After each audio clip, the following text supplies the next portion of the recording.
Doctor Mizanur Rahman Azhari একটা কথা বলেছেন যে একদল খাইছে আর একদল খাওয়ার জন্য রেডি হয়ে আছে।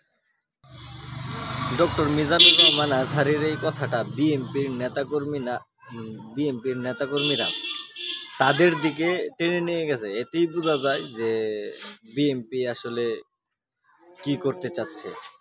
বা এটা তো উনি যে কথাটা বলছেন এটা তো অসত্য বা এরকম কোনো কিছু, সেটাও কেউ প্রমাণ করতে পারবে না। কারণ আমরা বিগত দিনগুলোতে দেখেছি বা এখনো দেখতেছি। যমুনা টিভির নিউজ, আমি মিথ্যা কথা বলছি না, আপনারা চেক করে নেবেন।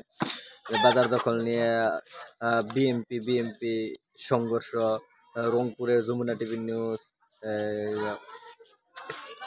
ছাত্রদল যুবদলের সংঘর্ষ, মারামারি, বাজার দখল নিয়ে, এগুলো তো আমরা দেখতেছি। সেই জন্য বলতে চাই যে আসলে ডক্টর মিজানুর রহমান আজহারি যে কথা বলছেন সেটা সত্যতা আছে বিদায় তিনি বলছেন। শুধু মিজানুর রহমান আজহারি না, সারা বাংলাদেশের মানুষ দেখতেছে যে আসলে চাঁদাবাজি সন্ত্রাসী কর্মকাণ্ড কারা করতেছে। অতএব এটা নিয়ে তো ফালাফালি করবেন না, আগে নিজের দল ঠিক করেন।